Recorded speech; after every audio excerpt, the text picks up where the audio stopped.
emergency enti esuefo district mpani ni nyina momomode na muhia opani set wei enso kwaman asafo pani na ekase wo se obaye no asafo no baye na yede wo mo asuye edan yi a ewo manimu ntentensuo minifa so baby a ono koye no omunya ante yese na yedi kan de ho ama ofen so afuo bi enti yeyi wo mo ko edan foforom wo mo efa omoniema ko baby yede wo mo koye no student mattresses bi a ono mo da so mienu onu ehunu na de aye ni emse obi eja ne de na ofa obi de omo fa ye na on han eti yesem mienu egu ho ti mo a mo fa mattresses free sa dan no no okwa ahwe mattress na no de eye de yakọ han no ya twere baako eho KE5 baako so onmo de eja aye mark bi wa no eti wo hwe o mattress na no na hu sensenkyere ni we ho a fa kọ baabi a wo fa no ne kọ fa wo de nefa we no ekoguo gidi mu abrante ya baako efre no onua abeyie ewo aha yankopon adom ne akwantufo ne adwumayefo nyina obi epe baabi edi ne tiato dwuma a won edie woni dwumakuo bi na eye wo mo ensase a yesiso dan ewo esipon konkori bepiase ene de ka ho owura no number ewo ye nchen ebre pam ye beboboso say why ready so a 0556 86 1821 wo hunu ye nua yi a plot eho ekita hodie bia ene ni eho ni yasem enkrata asem ni bibia ne kwam ni nua me das me pa chaw sabre sofo dwobo kwa subo ka no wode ko ne yesrew ayema enti obi mfam ye ka osofo ebel yesrew momo ni nya ka ba ko enka no no mfa subofo no nko no ma ye stranded ewo ka na osofo dwobo bri yeboa ede ko asubo no o mabro ka no so wa ma wonsam kra so o mabro ka kese no so ye nya nipa pamcho akwasi sufo ye pon ya mosan bi aba monko abrosin etoso mienu yi na monkonko hia mopani ewo ho no mosan bi aba eye osofo Shadrach wase eno a oho na wanyi na ntie se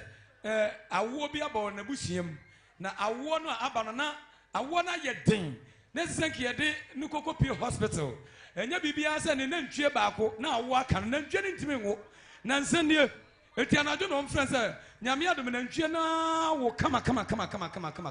yenti wada nyame ase 100 series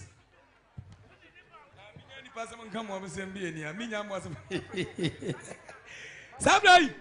yanuma rewo so siadofo nyina sɛ aha ye hia minia kasabre osofo pani apostle Philip efa ensonamoa enko wakan wanko die mu ntintimman a wo kɔba awurade ato ne safre no nyame di adomdom ya asɔre mpanimfo ne abusua ya hyehyɛ sɛ kumawu besoro yebeyi no 18 February bosumi etosom yenu mu eye ukuada wobeda mpema na ya wada ye 19 February bosumi etosom yenu mu no ne nefo toso dunkron yebeyi na wufo som ne yakwakopa ne krabre na yatra so aye na yie 20th afiada yebesi akwakotoa so wo ba wo yesofpani obi amfa kojan ena emranti yebe kumawu besuru school park honoma ehonum ne yekoye osofpani Philip Fansonom wa aye ema ne nsapan fasika bra bebo nsoa na ne yire wo yoba pani ewo no kwade gidi asorim ne manyina nso eko gidi sabre ebre kopa anti yebe hira dwumadie no so yewia enka bosem bi e wa hira bia no na yakeka ni nyina sabre metumi safre yade nyina ye osofo Joshua Jesse Alexandra USA branch ehonum no wo no aba me nchen ha wa bros of penny penifo mu so ne ade awie adwumadie no akona wie ye anwumena no nso pepepe waba wo ma ye ye be hyase e man ko fom na me man sori wa bra ye twen openi osofo Joshua Jesse United States of America Alexandra ehonum no wo di sofo e man ko gidi asori aye KNUST students leaders no wa obi biara ya fa wo KNUST no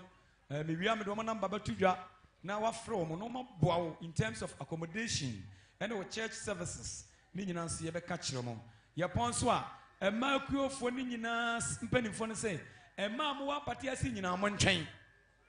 ema mo wa pate ase nyina mo ntwen omo na mo wo meeting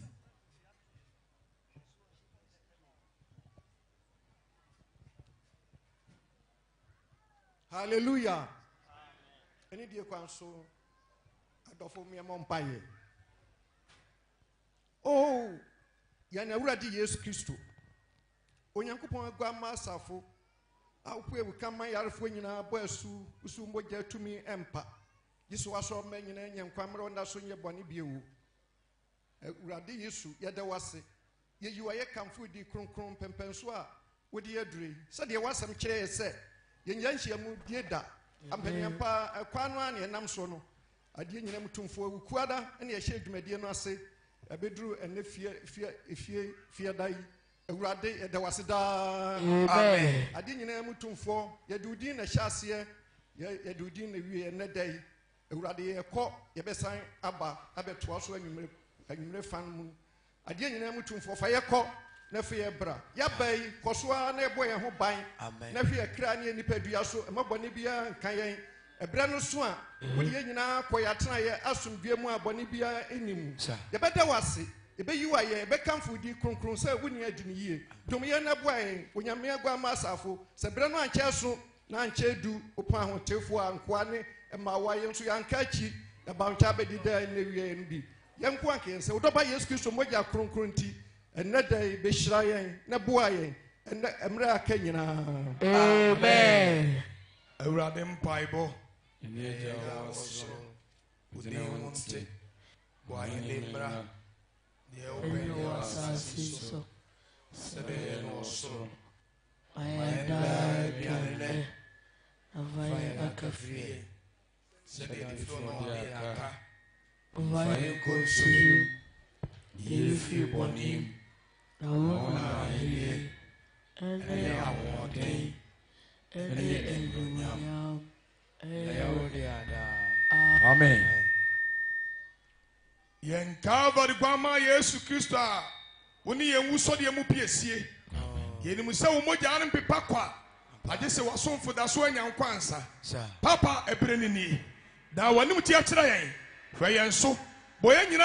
yakra ne nipadua ho ba ye ho ma sembi ekosi awurade ahoyie da no wadum nti ye pa cha ohyira yen da amen asubio na ne agya no amen obi ansori nyina ho masof penin ne penifo ne mose pumentwemu ansa ana obi hyira wo na tie nka boyiye mesiraw emema ne titiriw kadetefo no a ye de omo ayi adwuma no immigration fo wo ma police fo wo obi anfa epuo ne nidie ema wo se wo yiwadini se wo ya asori benti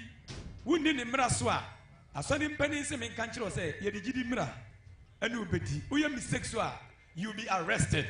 to obi anfa buo ne nidie ma wo enya de omo pe no ena omo aba begina ha awia no me ensa pepepe ne ehye match na se